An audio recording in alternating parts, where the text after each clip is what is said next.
Hi, everyone. Welcome back to Sexual Assault Survivor Stories, the SAS podcast. Thank you for being here. This powerful podcast offers inspiration, education, and guidance on healing from emotional and mental trauma, providing a safe space for survivors to share their experiences and promoting trauma-informed care with belief, support, and empathy. I'm your host, Dave Markel, coming to you from the Long Valley Studio in Washington, Utah. This is episode 119, and my guest this week is Carrie Eberts. Carrie is a returning guest, and you may remember her as Carrie Grant. Since it's been almost 2 years since she was here, Carrie agreed to my request to return to the show to bring us up to date on what's going on in her life. For one thing, she got married, thus the new last name Eberts. But she also brings us up to date on how she continues to heal from her sexual assault and rape traumas, and even tells us more about her rape experiences. You're not going to want to miss this episode. I'll catch you on the other side. Here's Carrie. Carrie Grant, welcome back to Sexual Assault Survivor Stories, the SAS podcast. It's been a while. Thanks for joining me again. Oh, hi, Dave. Thanks for having me again. If it's okay to correct my new name. Absolutely, yeah. I hadn't even thought of that. Yeah, so since I podcast episode last year, I got married. So my name now is Carrie Eberts. Great. Yeah, so. Congratulations. Well, thank you. Yeah. First time for everything. So this is your first marriage, huh? It is, yep. Yeah. Well, how things going? Yeah, they're going good because, I just turned 51 a couple weeks ago and didn't think that this was going to come up in my life, marriage. So, yeah, it's working out. I'm glad to really hear well. that. Yeah, so, that's awesome. Yeah. It has been a while since we've recorded. Yeah, longer than a year, actually. Yeah, I think it has. I didn't look it up before I started recording, but yeah, I think it's been over a year. Maybe a year and a half or so, but... Yeah. Well, Carrie, the purpose of this, we've been chatting on and off via text for a while, and I threw out the idea that maybe it's time for a follow-up. So that's what I was hoping to do, is just follow up with you, see where you're at since the last time we talked and how things are going with your healing process with regard to your sexual assault situation. Can you fill in the audience for those who may not have listened to the previous episodes and what we've discussed in the past? Tell us about your past and the experiences that you've had with regard to rape and sexual assault. You don't have to go into a whole lot of detail, but the whole purpose of you being on the show originally was to discuss that. And I just would like to have the audience have a little bit of background, if that's okay. Oh, absolutely. Yeah. I was adopted into a family in which the adoptive dad started molesting me pretty shortly after I was adopted. And then that continued on frequently for quite a few years until he stopped just around before puberty. And then as a teenager, I've had a couple of sexual assault incidents. I actually can't remember now if I mentioned that on the other previous podcast, but I'm not going to go into detail, but I'll just say that I was 18 for both incidents, and that just absolutely really dramatically changed my whole life. I chopped my hair, I started dressing like a boy, I started dating girls. Part of what I believe I have a dissociative identity disorder.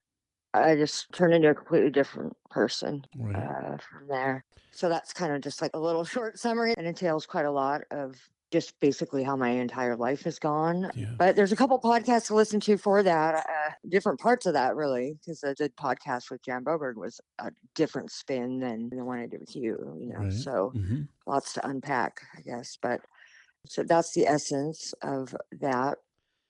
Well, I think we went a little bit into how that healing process started and what you did to get past that impact. Could you remind us about how that progressed and where you are today? Well, there was no healing process started until repressed memories started, which was November of 2016. Well, there was no healing. The first year and a half, I had such an intense extra case of PTSD, just like it was happening right then. Everything was triggering every single guy. I mean, it was like they're all the same. It's kind of hard to explain that, but it's just re-triggering it because The part of my mind that was protecting me and that tucked that away is now we're all aware of it. I believe that I have several alters, and basically my whole mind basically all connected up together. And the memories continued, including nightmares, flashbacks. It didn't all come to me in one day, all of it, but over the course of that year and a half, it was, like I said, the nightmares, the flashbacks, and then more memories, and it was very hardcore. And basically, I started talking about it in Alcoholics Anonymous meetings. I feel kind of bad for the people that had to listen, but I'm telling you, that's one of the top contributors on the list for my healing in my healing process. Uh-huh. I strongly believe in the talk therapy, Right. and that wasn't quite the right place. But then again, quite a large number of people, almost everyone, every recovering alcoholic or addict I've met, and that's quite a lot, literally thousands over the course of from age 19 until right now 50. I've met a lot of people, and it's pretty common to have that sexual trauma in childhood. So it wasn't the worst place, but and so that was kind of the deal. I mean, I just talked about it. I told anybody. I just couldn't believe it. I was so mad. I told everybody within 2 minutes of meeting them. It's kind of hard to even, I'm just so far past that. It's just almost like, wow, that I would even, that even happened, that I Right. did that I would just bring that up with just any old buddy. But like you said, at the time that those recovered memories started flooding back to you, there's not a whole lot of direction for that out there in the way that we're socialized, in the way that we are brought up to know what to do with that type of memory. Right. So it's not surprising either that you would tell anybody that gave you 5 minutes of listen time that that's where you would go, because you were dealing Right. with some devastating, overwhelming trauma and impact. It doesn't For surprise sure. me. But at the same time, some of those people you were telling in AA, I'm imagining were pretty supportive. Maybe not everyone. Maybe some people were, like you said, aghast or not interested or wondering why you had brought that up in an AA meeting. But at the same time, I'm guessing, like you said, with the prevalence rate of rape and sexual assault in childhood and in adulthood, that you did receive some support from those people in those meetings. Am I right? Oh, absolutely. Yeah. I think that if anything, just a couple people here and there would be annoyed because I was going to the same groups. I wasn't just going around a random meeting every day. Like I was going to these regular meetings. And actually, it was a LGBTQ club in Long Beach, California. That was primarily where I was going to other meetings as well, but I was seeing the same faces. Kind of felt bad for them. But it was supportive. Yeah, it wasn't, nobody was shunning me for sure. People related, but it's definitely common. It's frighteningly common being molested at all ages, but that childhood thing is way too common. Yeah. Um, After that, Carrie, after those initial times of telling pretty much anyone and that time span in your life, how did things progress from there? it was a lot of talking, a lot of anger, and I haven't mentioned what I'm about to say barely anywhere, like a couple people, but it's kind of important because the anger was so high. And I was just down the road, really, from my dad's house. I stopped talking to him and I never did see him again. I was right over a 20-minute drive, and I found myself just driving to his house on like autopilot in my mind. I just like, what am I doing?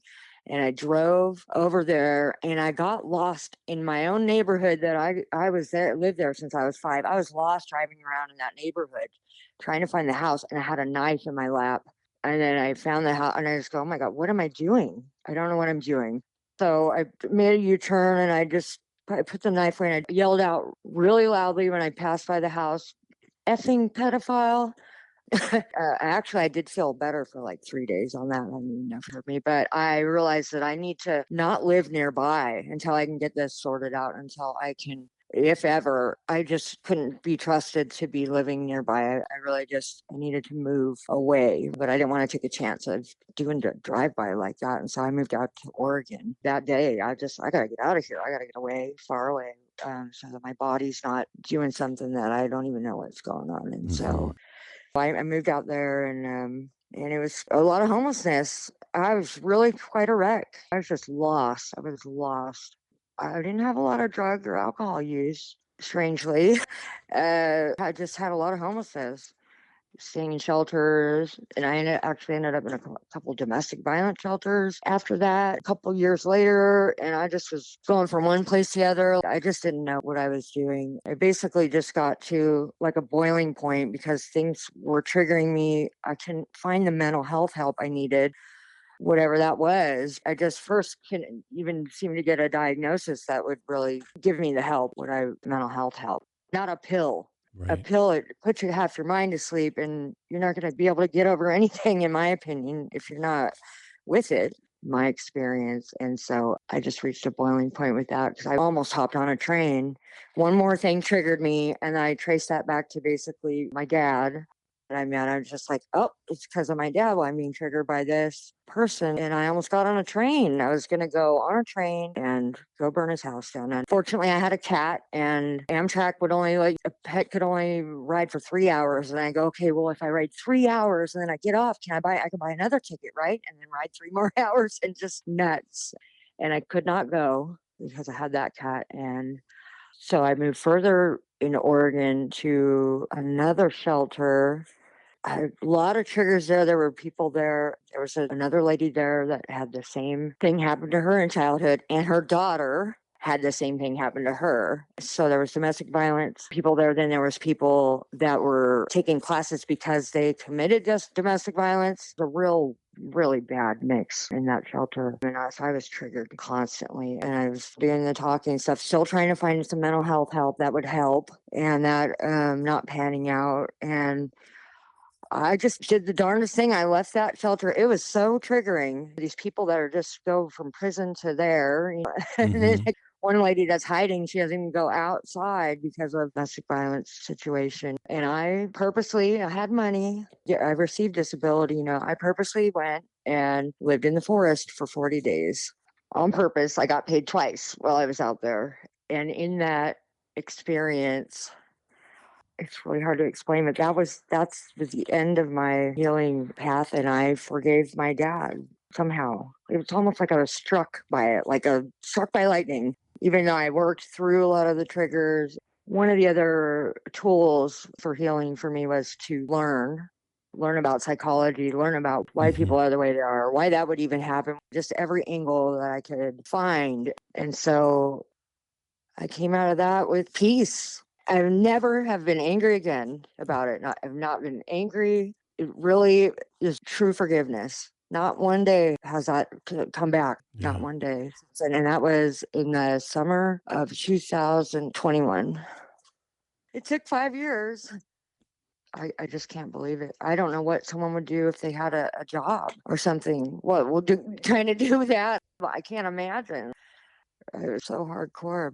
And that's not really all long after that I contacted Jan Broberg after seeing a friend of the family, Mm-hmm. of which I related. I was basically kidnapped. I was taken by the adoptive dad and mom, who eventually got it to be a legal adoption. But anyway, and But it, so but starting to try to initially it was a situation where they had taken you kind of on a swap situation, a situation you didn't want to be in, if I remember correctly. right. I guess the debate of like which family would have been worse. The drug use, the drug and alcohol and partying lifestyle that my birth mom and that family, that's pretty much what was going on there, Mm-hmm. which Yeah. I never saw. There wasn't one iota of that in the house I grew up. Nobody drank alcohol, drugs, nothing. So kind of like one bad thing to another, but Mm-hmm. different, different Yeah. kind of bad. Yeah. But jumping then ahead to finding a friend of the family on the Peacock network and seeing that must have had a tremendous impact on your thought process, on memories, but it caused you to reach out to Jan. Yeah, because I haven't even given my whole story right here and talking to you right now, but it's really so unbelievable. I've had a couple of psychologists that just determined that my story was so unbelievable that he just thought I was nuts and I don't even have PTSD. It's literally in the paperwork that I don't have PTSD. I did call later on and he was fired at some point. I guess he just needed to go back to school or something. But my story was so unbelievable. And so I'm watching this. Oh my gosh. There's some similarities, although it wasn't a neighbor, but I mean, they were neighbors. Yes, my adopted mom and dad were the neighbors before they took me anyway. So it's just, there are many unbelievable stories out there, but not because they're not true, No, I get that. Just couldn't believe it. And I just, oh my gosh, I related so much to so much of that with the neighbor thing and the kidnapping thing and of course, the being a minor and the sexual assault and stuff. So it's just one thing led to another, and learning in that time how common it is anyway. I wanted to do advocacy. I used to be an activist and almost started a nonprofit for homeless people, feeding homeless people when I was not homeless, in between being homeless. So I wanted to be an advocate because it's a pretty big issue, and these statistics have been the same for so long. Nothing is changing. This is ridiculously common, and it has been for so many decades, or who knows, centuries. I don't even know. But we can try. If even one kid can not have this happen to them, it'd be all worth it. Yeah. It's like 1 out of every 3 girls, 1 out of every 6 boys. There are some different numbers, but they're not that different, and they're all still make it common. The highest statistic is 1 in 13 boys, 1 in 4, 1 in 5 girls. That's still a lot. Carrie, Yeah. since the last time we've talked, what has gone on to further your healing, and what are you up to now? Well, I had that Instagram account.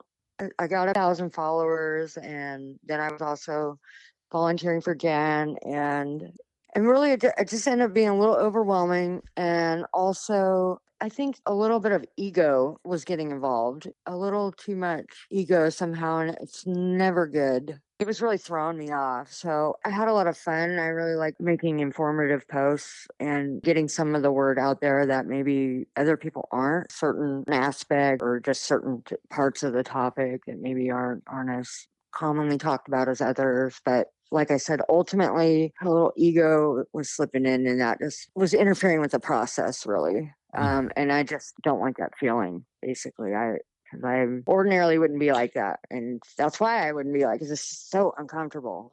It's not me. Of all the things I've done, because I was in bands, so many years, of all the countless things where I've been on a stage and all that, I would sneak off after the show and sneak out the back door, so people would just talk to the other people in the band. Like, that's who I am. I love I did that with open mics. I'd play, I'd run away real quick. It's weird. I liked to perform, but I've just never been a limelight kind of person. And so I ended up deleting that account, deleting my Instagram. Now I'm just behind the scenes to continue volunteering for Jen and procuring podcast guests for her and other volunteer stuff, because that's continuing on my mission of just trying to at least advocate, continue to be an activist for that till the day I die. That's what I'll be doing. And that too, Yeah. Carrie, I think is part of the ongoing healing process. Do you think that? Do you feel like because you're helping Jan, because you're helping others through helping Jan, do you feel a sense of ongoing healing? Definitely. Yeah, I definitely do. For one thing, I feel best when I feel like I'm helping somebody. I feel like I'm contributing, and helping and just continuing to help. Like I said before, it was homeless people or in NA, I like love to go help a new person, and I just love to be helpful in general. That's what makes me feel good about myself, but also I think that's important for healing and for self-esteem, different from ego, as far as I'm concerned. Very It's much just, so. I think you're right on yeah, that. yeah, it's very different. There's a lot of research out there that talk about for those who are suffering from trauma of some kind, and in this case, childhood sexual assault, adult sexual assault, if your pain is impacting your daily life, it helps to look around and see others who may also be in pain and reach out to them and help in some way. I think being behind the scenes because of your personality, your lifestyle, your comfort level, staying out of the limelight, as you mentioned, is better for you. But I also see the impact that you're having because a lot of the graphic artwork, the fact that you are finding guests for Jan's show, things along those lines are extremely helpful in the sense that you know that you're helping others.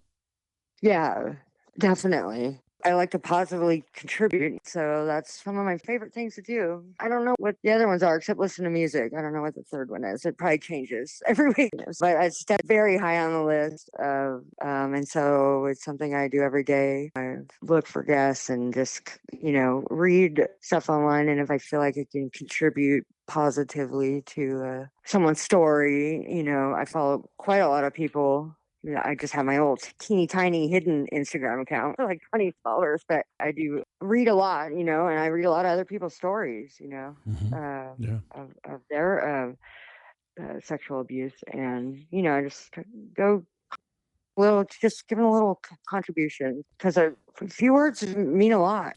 They just look like little words when you're online and you just read. It's really depending on the headspace someone's in. That really could mean the world. A few words, 5 words, 7 words, Can make quite an impact. But yeah, and as far as I just took 3 years clean. So in Wow, congrats. October 15th, Congratulations. That's awesome. and that definitely helps. I mean, that certainly it would be all bad without it, and I wouldn't have even been able to get through the healing process, or even start the healing process. For that matter. Life is hard enough Right. without adding something like that. Carrie, do you have any words of encouragement or information that you'd like to pass on to anyone who's listening to this that may be struggling with their own PTSD issues or conflicts, maybe even current ongoing conflicts in terms of sexual assault and rape or things along those lines in the relationship they're in? What kinds of encouraging things would you say to those people? Well, that's couple different groups. So the first thing I would say is the last thing you mentioned of where they're kind of in the situation where they're maybe somewhere they can't move out, they don't have the means or for whatever reason. And I actually was in a situation similar, and it really did help for me to have that online support. There's online Facebook groups and other kinds of, as far as I read a ton on narcissism, which really helped me, especially while I believe my dad was one, but also just while I was living under the roof of one, of which I couldn't move out at that time. And it was so helpful to just at least read about it, and then see the other people commenting, and just at least know that you're not alone, and Mm-hmm. that moving is no small thing. Being able to move for no Right. reason, move out of somewhere is it's not as easy as it sounds for so No, many in fact, I reasons. think So that's one of the big misconceptions to anyone who hasn't been through some sort of interpersonal violence. Their first question is, "Well, why don't you just leave?" And right, it's a damaging question in the sense that, as you just mentioned, there are situations that people are in that they cannot leave. There's nowhere to right, go. There's homelessness if they leave. There's danger of being further assaulted if they leave by their current right. That's a assaulter. big one. Yeah. There's Right. there's a Yeah, million that's reasons why people can't right. leave. It's The just children, children are too, or yeah, where are they? Where are you going to be? Or they don't have any of the money in their anything because they quit their job and whatever because their boyfriend, girlfriend, whatever was like, you don't have to work, and just really isolating them there's and just some yeah. situations, right? It's and then the emotional state you're in. By then, it's just hard to think straight or get anything done. I just know all about it. So trying to formulate any kind of plan, anyways, even if you wanted to, even if you had the means, like financially or whatever. I mean, it's so hard, Yeah, So that stuck. really helped me. There's a lot of online support. And then there is Rain. They have a kind of hotline, and I've called that before, and that was helpful. I think that's a Uh, great suggestion too. yeah, Having someone just to talk to and express to another person who right, understands what that interpersonal violence looks like and feels like, having that person at the other end of the line can be tremendously helpful. And that's what they're there for. So I'm glad you mentioned that. There are some yeah, amazing organizations out there. I know of one, and she's been on my show several times, and that's Carolyn Markel. No relation to myself. She started an organization called Safe in Harm's Way, and it's an online resource for interpersonal violence victims and survivors to get some immediate help. That's Yeah. great.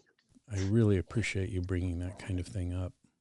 I don't think AA and NA meetings are necessarily inappropriate either. I mean, that was really one of the best avenues for me, was sharing in meetings, and like I said, talk therapy. It's just, Yeah. I guess that can be risky. I don't know. I guess it depends what you share. In general, in those kind of meetings, anything you say can be used against you. There are people that are not safe to tell things to necessarily. The majority of people in those AA meetings are probably very supportive, very interested in hearing what you have to say in order to reach back to you and say, well, this is what I went through. I relate. Definitely. I get what you're saying, and I support you. I believe you. Yeah. So I think it's a great avenue. I think it's great that you brought it up. I think this is a great place to wrap things up, but I also want to say that it would be amazing to be able to check in again with you, just like we did this time with where we left off the time before. Check in again and see how the marriage is going, how the healing is going, where you're at in your emotional and physical recovery of everything that you've been through, because it sounds like you've made amazing strides and done some amazingly good things for a lot of people, even if it is just behind the scenes. The word just does a disservice. It's not just behind the scenes. It's impactful and helpful beyond most people's awareness and comprehension. So I appreciate you and everything that you've done. And I appreciate the fact that you came on the show again. Well, thank you. Yeah, thank you for having me. I'm really glad that I got a chance to talk to you. I've referred a couple people just in the past month or two to the episode I did with you previously. Awesome. Yeah. I appreciate that. Carrie, thank you so much for being here today and for spending your time helping others again in this capacity. I really appreciate it. Oh, thanks for having me on the show again, Dave. You bet. We'll talk again soon. All right. Okay. Bye-bye. Bye. That does it for another episode of Sexual Assault Survivor Stories, the SAS podcast. I want to give a huge shout out of gratitude to Carrie Eberts for her truly powerful fortitude and strength in expressing more about her survivor story. Thank you, Carrie. You've done an exceptional job of sharing your experience and inspiring others to help bring justice to victims and survivors of rape and sexual assault. Hey, listeners, if you haven't already, please subscribe to this podcast and give a 5-star rating to the show.